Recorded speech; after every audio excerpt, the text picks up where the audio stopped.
امام بخاری research academy کے YouTube channel کو سبسکرائب کریں اور ہماری ویڈیوز کو لائک اور شیئر کرنا نہ بھولیں۔ شکریہ۔ السلام علیکم ورحمۃ اللہ وبرکاتہ۔ محترم ناظرین، الجمعہ سیریز کی اس نشست میں آج میری گفتگو کا عنوان ہے قرض لے کر کاروبار کرنا اور خرچہ چلانا کیسا ہے۔ قرض کا لین دین ہمارے معاشرے کی ایک اہم ضرورت ہے۔ انسان کو لین دین کی ضرورت پڑتی رہتی ہے، اس لیے قرض لینا اور دینا کوئی بری بات نہیں ہے، بلکہ اسلام نے قرض دینے کی بڑی ہمت افزائی کی ہے۔ لیکن بسا اوقات ہوتا یہ ہے کہ لوگ قرض لے لیتے ہیں لیکن قرض کی ادائیگی میں ٹال مٹول کرتے ہیں۔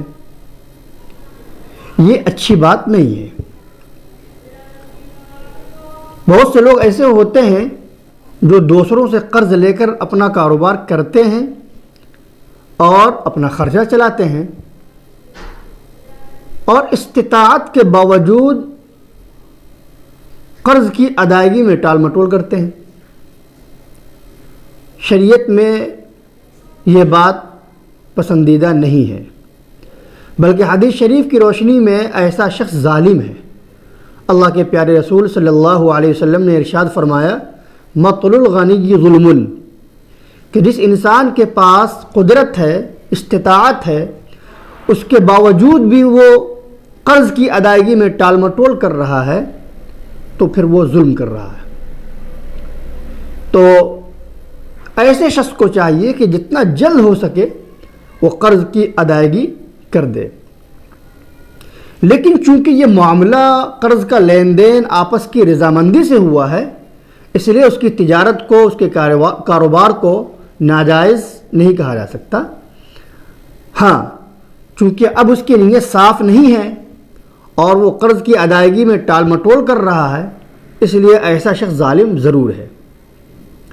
اس لیے ایک مسلمان کو چاہیے کہ کم از کم وہ ان تمام باتوں سے اپنے آپ کو بچانے کی کوشش کرے جن سے اس کی شبیہ داغدار ہو اور جس کی وجہ سے معاشرے میں غلط پیغام جائے۔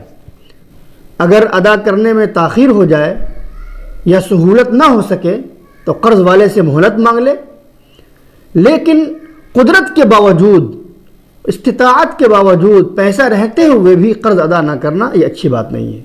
اللہ تبارک و تعالی ہم تمام لوگوں کو صحیح سمجھ عطا فرمائے اور صراط مستقیم پر چلائے۔ والسلام علیکم ورحمۃ اللہ۔